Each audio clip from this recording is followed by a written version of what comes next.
दर्शको नमस्कार. जनताराज न्यूज चॅनलच्या जनता दरबार या कार्यक्रमात मी सुमित गाडेकर आपल्या सर्वांचं स्वागत करतोय. दर्शको, लोकसभेची निवडणूक आलेली आहे आणि आता महायुती आणि त्याचबरोबर महाविकास आघाडीच्या वतीने दोन्ही उमेदवार ठरवण्यात आलेले आहेत.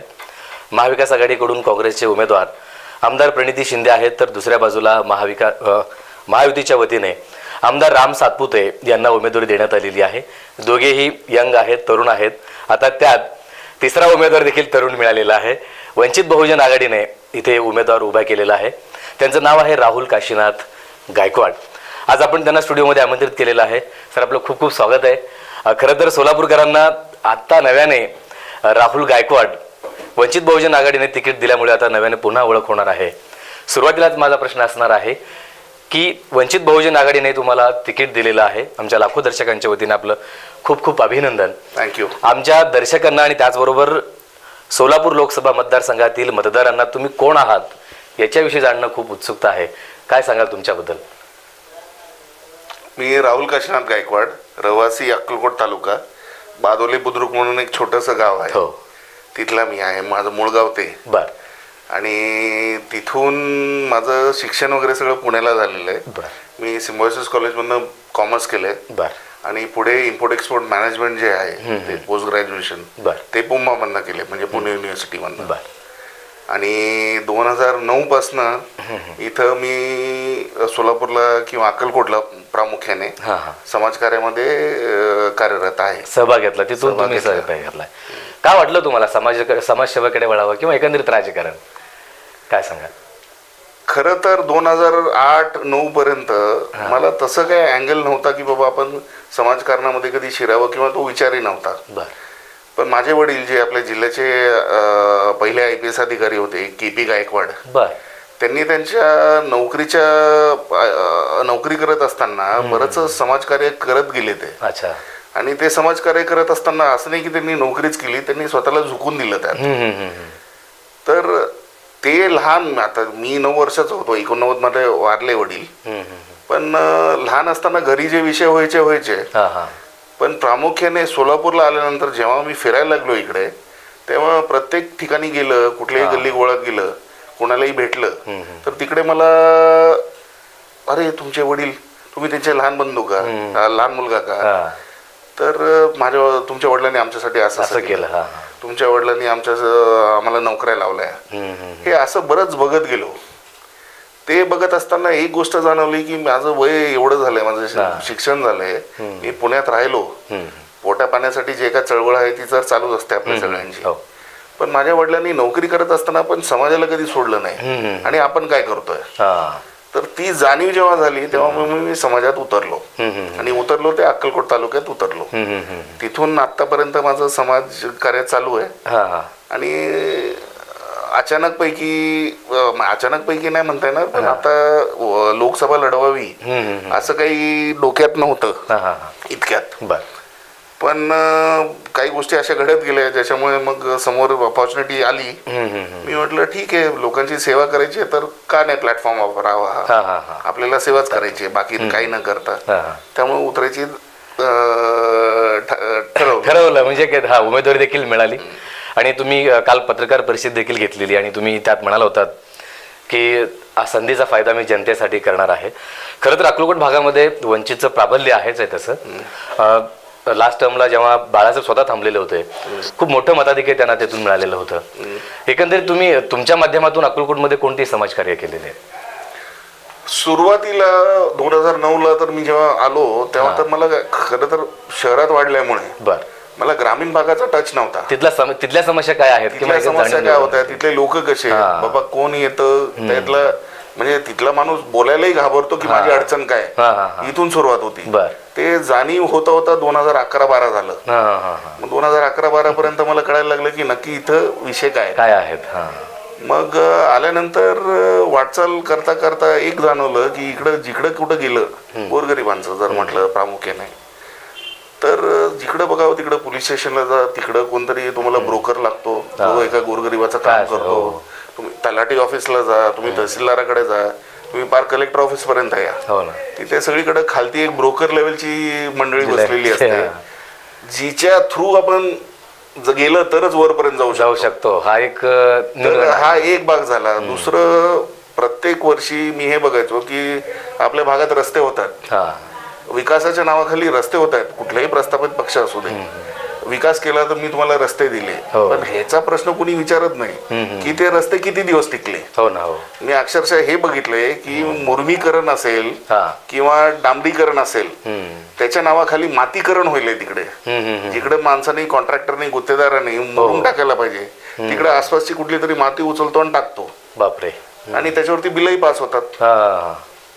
एवढा अंदाजून कारभार एक बाजू झाली. ग्रामीण भागात अक्कलकोटमध्ये फिरत असताना हे जाणवलं की तुमचे हेल्थ फॅसिलिटी जे आहेत, सरकारी रुग्णालय, मोठ्या जिल्हा परिषद जे गाव असेल तिकडे असतंच, ते कमकुवत. तिकडे बघितलं तर अक्षरशः आत गेल्यानंतर माझे पहिला अनुभव जो होता तो म्हणजे तिकडे दारूच्या बाटल्या पडल्या होत्या. बापरे. म्हणजे दारूचे अड्डे झालेले. दारूचे अड्डे झाले होते. तर ते एक झालं. मग आता आपलं जेव्हा वागदरी म्हणून एक मोठं गाव आहे, मोठं गाव आहे, तर तिकडचं जेव्हा परत डेव्हलपमेंट चालली होती तिथल्या PSUची, तर तेव्हा जे काम चालू होतं ते एकदम खालच्या दर्जाचं चालू होतं. म्हणजे जिकडे 4 इंची PCC पाहिजे तिकडे 1 किंवा 2 इंची PCC. तर हे सगळं, मग तेव्हा आम्ही टाळा ठोकला होता. प्रामुख्याने जर तुम्ही बघितलं, कधी इकडून आपण आळंद मार्गे जर गेलो असाल, वागदरी मार्गे आपण आळंदला निघतो, पार अक्कलकोट पासून आळंदच्या बॉर्डर पर्यंत रस्ता अतिशय खराब होता. आणि इथे कित्येक वर्ष तसाच होता तो. आसपासची पिकही नाश होत होती, लोकांचे कमरेही जात होते आणि लोकांचे ऍक्सिडेंटही होत होते. आणि एका ऍक्सिडेंट मध्ये तर मुलगी आणि वडील ते बाईक वरती चालले होते, तर तेव्हा तो वडील मयत पावला जागेवरच. मग तेव्हा माझं डोकं सटकलं. मी म्हटलं आता काही खरं नाही. तिकडे रस्ता रोको आंदोलन केलं. मी कमीत कमी, आम्ही सकाळी थांबवली होती ट्रॅफिक, ते संध्याकाळपर्यंत थांबवली होती. मला इथं सोलापूरहून फोन पण आला, बाबा तुम्ही या इकडे, आपण बोलू. म्हटलं नाही साहेब, गोरगरीब जनता जी 2 व्हीलर वरती इकडे कमरत ओढत फिरते ना, तुमच्या AC गाडी मधनं या आणि एकदा अनुभव घ्या काय परिस्थिती आहे. मग तो हट्ट धरला. शेवटी वैतागून ते लोक आले, त्यांच्याकडनं हमी घेतली की बाबा तुम्ही 15 दिवसाच्या आत जर रस्ता चालू नाही केला, बूट पॉलिश, चपलीचा हार आणि गाडव तुमच्या ऑफिसला घेऊन येईल, तुमची मिरवणूक काढी. तर ते रस्ता रोको एक झालं. त्याच्यानंतरचे थोडं करत गेलं. कोण गरीब, म्हणजे आता जिकडे ज्या समस्या तुम्हाला दिसल्या, जाणवल्या, त्यातून तुम्ही काम करा. ज्यांचे काम राहिलेले आहेत, अडकलेले आहेत, कोणी त्यांना विचारत नाही, तसे लोक शेवटी माझ्याकडे येतात आणि मी त्यांच्यासाठी धावपळ करतो. काय बात आहे. म्हणजे सहजासहजी तुम्हाला हे तिकीट मिळालेलं नाहीये, त्यासाठी खूप मोठा संघर्ष तुम्हाला करावा लागलेला आहे. तुम्ही एक विचारधारेचे आहात. तुम्ही ते बोलत होतात की आंबेडकरी विचारधारा जी आहे त्या तत्वांवरती तुम्ही राजकारण करणार आहात, असंही तुम्ही बोललेलं आहात. जेव्हा अक्कलकोटला, म्हणजे समजा सोलापूर लोकसभेसाठी जेव्हा तुमच्या विचाराचा विचार केला गेला, त्यावेळेस बाळासाहेबांशी तुमचं काय, म्हणजे कोणत्या विचारांची देवाणघेवाण झाली? बाळासाहेबांची आणि माझी ओळख जी झाली ती 2019. सोलापूरला जेव्हा त्यांनी एक सॉफ्ट लॉन्च केला होता, वंचित बहुजन आघाडीचा जो मेन लॉन्च होता तो औरंगाबादला झाला. औरंगाबादला. पण त्याच्या आधी एक इकडे सॉफ्ट सभा घेतली होती त्यांनी, which was not the official सभा, पण एक चांगला मोठी सभा घेतलेली होती. त्या सभेमध्ये जेव्हा ते सगळं नियोजन झालं त्या सभेचं, मला आलं कानावरती की असं असं आहे म्हणून. म्हटलं ज्यांच्यामुळे आपण चांगले कपडे घालतो, गाडीत फिरतो आज, तशा माणसाच्या फॅमिलीला फुल नाही फुलाची पाकळी आपलं कॉन्ट्रीब्युशन म्हणून. त्यांची जेव्हा इथं सभा होती तेव्हा मी तालुक्यातनं जवळपास 118 गाड्या आत भरून वर हलगी लावून आणि 2 ट्रक असं पूर्ण ताफा घेऊन आलो होतो. तेव्हा माझी ती फर्स्ट ओळख झाली तिथून, शक्ती प्रदर्शनातून. आणि मग त्यानंतर इलेक्शन होईपर्यंत त्यांच्या सोबतच होतो. मग तिथून पुढच्या काळात माझं परत चालू होतं पोटाचा विषय किंवा ज्या काय गोष्टी असतील त्या आपण तिकडे. त्यातून आपण पाहतोय की आताच मी सुरुवातीलाच म्हणालोय की आता या सोलापूर लोकसभा मतदारसंघामध्ये एकदम टफ फाईट होणार आहे. दोन्ही बाजूला 2 तुल्यबळ उमेदवार आहेत आणि तुम्ही देखील तुल्यबळ आहात. विशेष म्हणजे यावेळेस 3 उमेदवार जे मिळालेले आहेत ते तरुण आहेत. त्यात आता तुम्ही देखील आलेले आहात. या दोघांकडे तुम्ही कसं पाहता? या दोघांकडे पाहताना माझ्या डोक्यात एकच विचार असतो साहेब, आणि तो म्हणजे सर्वसामान्य माणूस आहे मी, तुम्ही पण आहात, आपण सगळेच आहोत. ह्या प्रस्थापित लोकांनी, इंडिव्हिज्युअली मी काही बोलणार नाही त्याच्यावरती, पण ह्या दोन्ही पक्षांनी, BJP असू दे, काँग्रेस असू दे, सर्वसामान्य जनतेच्या भलेचं काय केलं हो, हा मुळात प्रश्न डोळ्यासमोर येतो. तर ते समोरचे किती प्रस्थापित आहेत किती नाही आहेत तो विषय नाही आहे. जनतेला बदल हवे, हा जनतेला बदल हवे. तर आणि मागच्या 15 वर्षाच्या समाजकार्यामध्ये एक कळालं, जर माझ्यासारखा एक सामान्य माणूस सामान्य कार्यकर्ता कोणाच्या ताटाखालचं मांजर जर होऊ शकत नाही तोपर्यंत त्याला उमेदवारी मिळत नाही आणि त्याला डावलल्या जातं.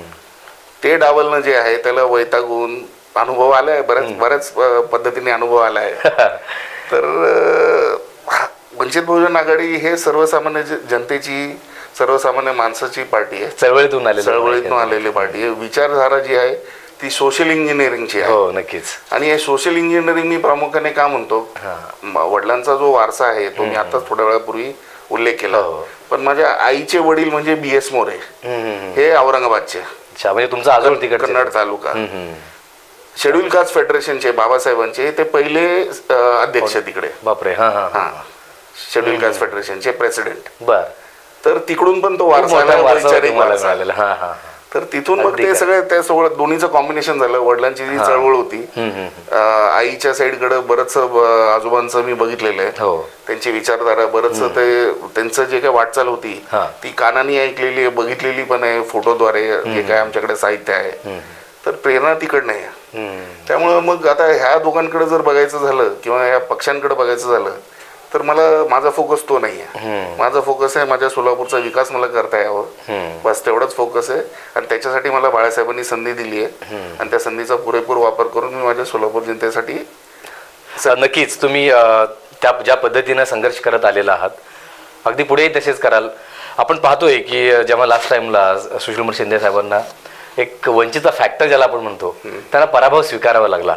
केवळ वंचित आघाडीने ते उमेदवारी आणि स्वतः बाळासाहेब या ठिकाणी उभे राहिले होते. आता तेच फॅक्टर किंवा जो आपण प्रभाव जो आहे तो यावेळेस पण जाणवेल असं तुम्हाला वाटतं का? किंवा तुम्ही निवडून घेण्यासाठी किती मोठं या ठिकाणी पाठबळ असणार आहे तुम्हाला? पाठबळ मला एकाच गोष्टीचं आहे, ते म्हणजे जनतेचं. सर्वसामान्य जनता, सर्वसामान्य जनता पाठीशी राहील. त्यांना जनता यावेळेस तुम्हाला सांगतो ती जात बघणार नाही, ती पक्ष बघणार नाही, त्यांना बदलाव पाहिजे. तुम्ही एक अजेंडा घेऊन किंवा एकच गोष्ट घेऊन ते कंटिन्यूस जात आहे आणि जनतेकडे दुर्लक्ष होत आहे. जनताही वैतागलेली आहे. नक्कीच त्यांना पर्याय पाहिजे, पर्याय पाहिजे. पर्याय एक नवा पर्याय त्यांना एक मिळाला. पर्याय आम्ही आहोत आणि तो पर्याय सक्षम आहे, वैचारिक आहे आणि सगळ्यांना घेऊन चालणार आहे. जनतेने याचा स्वीकार करतील, करावा. हा नक्कीच आहे. आणि कारण एक नौखा उमेदवार आणि त्याचबरोबर ज्याला कोणतीच राजकीय पार्श्वभूमी नाही परंतु संघर्ष आहे असा उमेदवार या ठिकाणी बाळासाहेबांनी दिलेला आहे. सोलापुरात अनेक प्रश्न आहेत, ते तुम्हालाही माहिती आहे. या प्रश्नांकडे जे महत्त्वाचे प्रश्न आहेत ते कोणते महत्त्वाचे प्रश्न तुम्हाला वाटतात आणि या प्रश्नांकडे तुम्ही कसे पाहता एक उमेदवार म्हणून? प्रश्न परत एकदा सुरुवात 2009-10-11च्या सुमारासच करतो. मी सोलापूरमध्येच होतो. सोलापूरमध्ये इथं महानगरपालिकेजवळ होतं, आणि मला काहीतरी काम होतं. तेव्हा आपल्या सोलापूरचाच एक गोरगरीब ज्याची पाणी पिऊन त्याची मृत्यू झाली. ती फॅमिली इतकी वैतागली होती की त्यांनी त्यांची बॉडी महानगरपालिकेमध्ये ठेवली होती. तर ते बहुतेक आपल्या सगळ्यांना आठवत असेल. पहिला विचार जो आला की सोलापूरमध्ये पाणी पुरवठा इतका घाण काय. मग याचा विचार आला की सोलापूर, आता पुण्यामध्ये जर बघितलं तर पुण्यातल्या सगळ्या गटारी म्हणजे उजनी, आणि उजनीमधनं आपण उपसा करतो आणि इकडे पाणी पाजतो लोकांना. बरं, इथली जी पाणी प्युरिफिकेशनची सिस्टम आहे ती कितपत करणार आहे? जर तुम्ही गटारातलंच पाणी उचलताय तर इथं सिस्टम जी आहे प्युरिफिकेशनची फार तर फार क्लोरीन झिडकत असतील आणि त्यातनं ते आपण पितो. मुळात ह्या प्रश्नापर्यंत आज कोण का नाही गेलं की बाबा पुण्याला हे करावं, त्यांना धारेवर घ्यावं पुण्याला, आणि त्यांना म्हणायचं पुण्यातल्या शासनाला की तुम्ही आम्हाला जर गटारीचं पाणी इथं उजनीमध्ये देत असाल, आम्हाला त्याचा त्रास होतोय, तुम्ही पुण्याच्या लेवलला सगळं फिल्टरेशन करून का नाही नदीत सोडत? सगळ्याच्या सगळ्या गटारी तिकडे नदीत जातात, ते नदी सगळं उजनीमध्ये येतं आणि उजनीत आपण लिटरली पुण्यातलं गटारीतलं पाणी पितो. ही एक छोटीशी गोष्ट आहे. पाण्यासंदर्भातले जे काय गोष्टी, पाणी आहे, डेव्हलपमेंट आहे.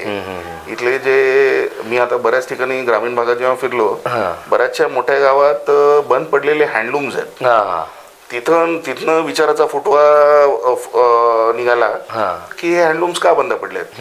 मग सोलापूरला पण बरंचसं येणं जाणं जेव्हा झालं तेव्हा हे कळालं की इथली जी पॉलिटिकल सिस्टम आहे ती जेव्हा जन्माला आली तेव्हा इथलं सगळं टेक्सटाईल मिल जी आहे ती ढासळत गेली, रसातळाला गेली. तिथून ढासळत गेली. कामगार वगैरे संपत, कामगार लेबर युनियन झाले. मग लेबर युनियनचा वापर प्रस्थापित राजकारणी लोकांनी स्वतःच्या भाकरी भाजण्यासाठी केला. मग तिथून ते सगळं खालवत गेलं. सोलापूरच्या जनतेचं कोणाला काही निर्णय नव्हतं, फक्त राजकारणात. अजून विमानतळ तसंच, तो प्रश्न तसंच आहे. विमानतळ तसंच आहे. आता ते विमानतळाच्या मागे राजकारण जे झालं ते किती विचित्र आहे. किती मोठा त्यासाठी राजकारण केलं लोकांनी, प्रस्थापितांनी नक्कीच केलेलं आहे.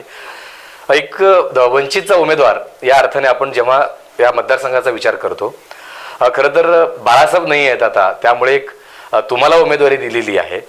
आता यावेळेस वंचितचा उमेदवार म्हणजे मतदार जे आहेत एक वेगळ्या अर्थाने तुमच्याकडे पाहतील. हे सगळं करत असताना आता सांगितल्याप्रमाणे आमदार प्रणिती शिंदे दुसऱ्या बाजूला आहेत, राम सातपुते दुसऱ्या बाजूला आहेत. तुम्ही जनतेमध्ये जात असताना आता प्रचारादरम्यान जनतेत जावं लागणार आहे. तुम्ही मतदारांना कसं कन्व्हिन्स करणार आहात? काय चॅलेंज असणार आहे तुम्हाला या ठिकाणी? चॅलेंज तर बरेच आहेत. खरं तर सर्वसामान्य जनता आहे, फसलेली आहे ती जनता, त्यांना खरं तर पर्याय हवाच आहे. पण हे सगळं सांगत असताना तुम्हाला देखील सांगावं लागणार आहे की बाबांनो, वंचितला यावेळेस तुम्ही साथ द्या. साहेब, तुम्ही एक लक्षात घ्या, जनतामुळे मला मोठं आव्हान नाही आहे. जनतेचे जे कार्यकर्ते लोक आहेत, जे कुठल्या ना कुठल्या पक्षाला बांधलेले आहेत किंवा ते लोक अडचण करतात. मला रेजिस्टन्स जनतेपासून नाही, पण जे कार्यकर्ते लोक आहेत, नेत्या लोकांची जी खालची पळी आहे ती प्रॉब्लेम करते. कारण काय, त्यांचं सगळं जे विषय चाललेला असतो, जो काय चाललेला असेल तो जो विषय आहे तो सगळ्या ह्याच्याशी निगडीत आहे, ते त्यांना डिस्टर्ब नाही करायचं.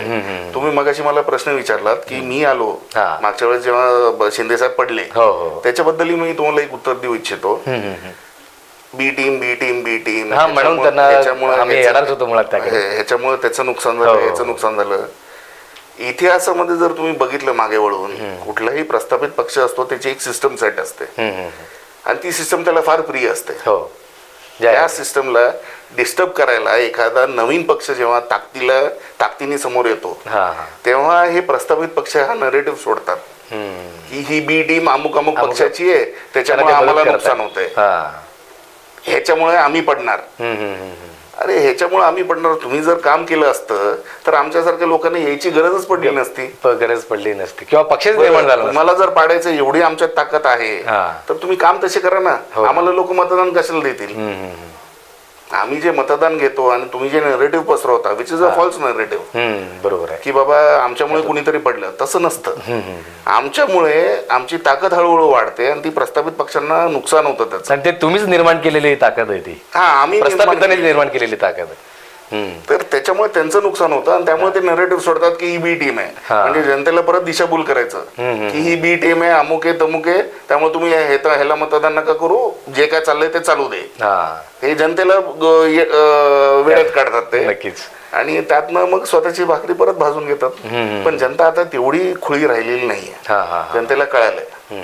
आणि जो कोण छोटा पक्ष आहे आधीपासून जर बघितलं, तो जेव्हा रंगरूपाला येतो तेव्हा त्याच्याबद्दलही म्हटलं जातं, पण जेव्हा एकदा त्याची ताकद जेव्हा स्थापित होते ना त्यानंतर तो नरेटिव्ह कुठेतरी हवा होऊन जातो. हे पण तुम्ही बघितलं असेल.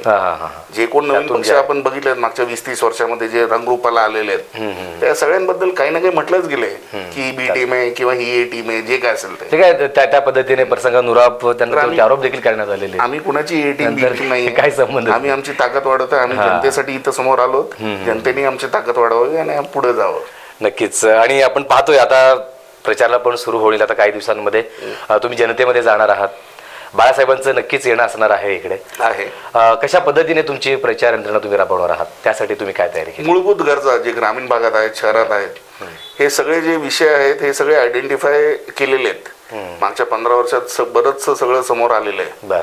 या समोरचे जे स्थानिक विषय आहेत ते सगळे हाताळत त्याचं निवारण देऊ, ह्याची शाश्वती देऊन, ह्याची म्हणजे लिटरली अशी गोष्ट आहेत की तुम्ही जर प्रचार बघितला असेल सगळ्यांचा, ह्याच्यामध्ये जनतेचा कोणी विचार करत नाहीये. सगळं आपापलं सगळं जनतेला सांगत काय बसलेले आहेत, पाहिजे हे केलं मी ते तुमचं केलं. सांगतो, तुम्ही माझं सांगतो. हो आणि आरोप प्रत्यारोप सुरू जनतेचं आहे. काही बोलत नाहीये. जनतेचं काही मुद्दे नाही आहेत. जनतेचे मुद्दे नाहीये. इथं जे यंग पॉप्युलेशन आहे हा त्याला आपण ब्रेन ड्रेन म्हणतो. यंग पॉप्युलेशन शिकतंय, त्यांना ते हे की हो शिकतंय, पण शिकून झाल्यानंतर नोकऱ्या कुठे लागतात? बेरोजगारीचा प्रश्न आहे. बेरोजगारीचा प्रश्न आहे. इथं ग्रामीण भागात जर बघितलं तुम्ही, एखाद्या गोरगरिबाची 2 एकर 5 एकर काय होईना शेती हो. आहे. आता 2 एकर 5 एकर शेतीमध्ये राहणारा माणूस मुंबई पुण्यासारख्या ठिकाणी जातो, 10x10च्या खोलीत राहतो. का तर इथं त्याचं पोट भरत नाही. एक तर आपण दुष्काळ स्थलांतरित झालेले 70-80% तरुण स्थलांतरित होतात पुण्याला. एक्झॅक्टली. याच्यावरची कोणी प्रश्न उपस्थित करत नाही, जेणेकरून एकमेकांचे आरोप करतायत. साहेब आणि तुम्ही एक बघा, सोलापूर जिल्ह्याचं जर बघितलं, मी लहानपणी खूप लहान असताना म्हणजे 5-6 वर्षाचा असेल तेव्हा लातूरला गेलो होतो. मी तेव्हाचं लातूर बघितलंय आणि आता 2 वर्षापूर्वीचं लातूर बघितलंय. Where there is a will there is a way. इथं विल पाहिजे, ती नाहीये. विल पॉवर कमी पडते, ती आमच्यात आहे. आम्हाला निवडून दिलं, आम्हाला आमच्या मागे राहिलं जनता, तर आम्ही तर नक्कीच इथं सोलापूर जिल्ह्याचं परत जे मागचं वैभव होतं, म्हणजे टेक्सटाईल इंडस्ट्री इथली जी आहे ती इतकी मोठी होती की असं म्हटलं जायचं, मी ऐकून आहे म्हणजे हे, की मुंबई महानगरपालिकेपेक्षा मोठी महानगरपालिका सोलापूरची होती. मला ते वैभव सोलापूरचं परत आणायचं. काय बात आहे. आणि आपण पाहतोय की आता दोन्ही उमेदवार असतील, काँग्रेसचा असेल किंवा महायुतीचा तिकडचा, ते त्यांच्या पद्धतीने त्यांच्याकडे सगळंच आहे, सत्ता आहे, संपत्ती आहे. आता वंचित बहुजन आघाडी गोरगरिबांचा पक्ष आहे असं एकंदरीत बोललं जातं. तर आपण जेव्हा जनतेमध्ये तुम्ही जाणार आहात प्रचारासाठी, त्यावेळेस ती जी यंत्रणा तुम्ही राबवणार आहात, त्यावेळेस जाताना तुम्ही अपील काय करणार आहात नेमकं मतदारांना? त्यांच्याकडे सगळं आहे, त्यांच्याकडे पैसा आहे, अडका आहे, त्यांच्याकडे जनतेला वेडं बनवायची टेक्निक पण आहे. कारण की ती त्यांनी 20-30 वर्षामध्ये 40 वर्षामध्ये करत आलेले हातखंड बसलाय त्यांचा. माझ्याकडे जे आहे ती नीतिमत्ता, सरळपणा, सोपेपणा, नीतिमत्ता आणि विकासाचे विषय, त्या आधारे मी जनतेसमोर जाणार आहे आणि अपील करणार आहे जनतेला.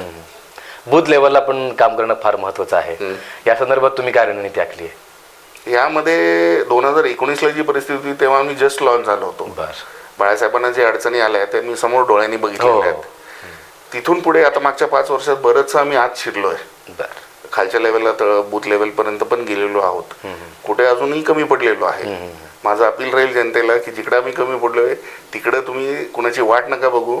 फक्त आमच्या वंचितचं जे काही लोगो असेल त्याच्यावरती बटन दाबा, आम्ही तुमच्यापर्यंत येत्या काळात नक्कीच पोहोचू.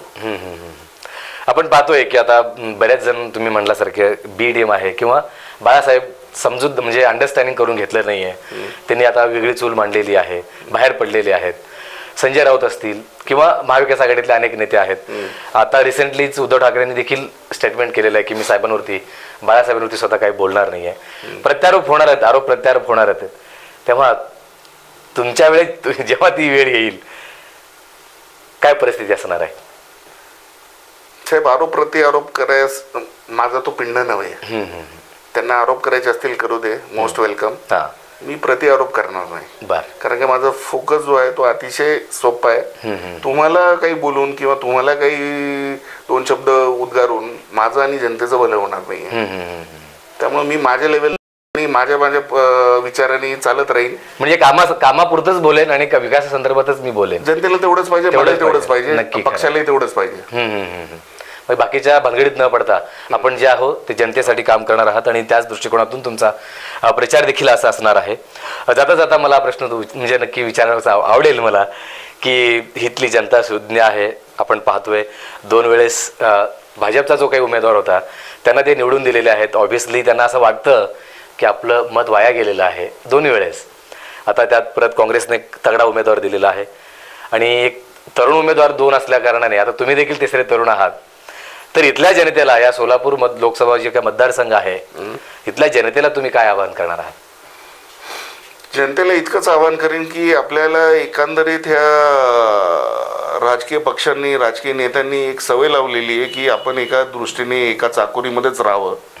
त्या चाकोरीचा आपल्या कुणालाही फायदा झालेला नाही आहे. ना सोलापूर जिल्ह्याला झालाय ना आपल्या ग्रामीण भागात झालाय. आणि सोलापूरकडे दुर्लक्ष झालंय हे तर काळ्या दगडावरची रेग आहे.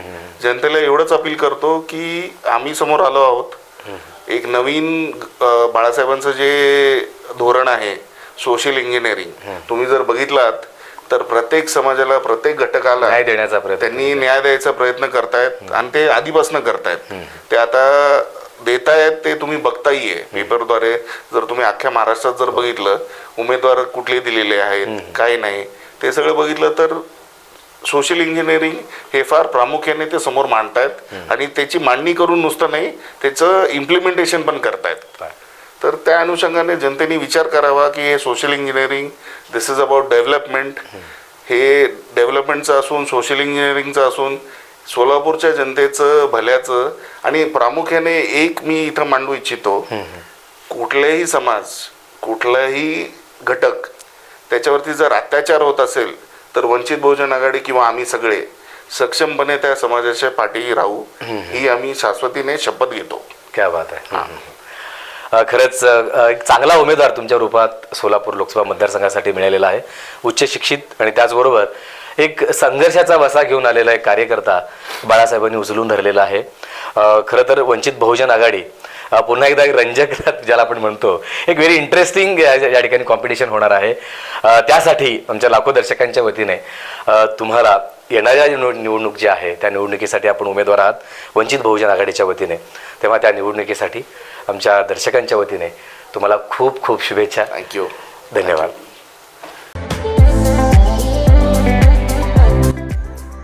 या बातमीपत्राचे प्रायोजक आहेत हॉटेल चित्रा एक्झिक्युटिव्ह.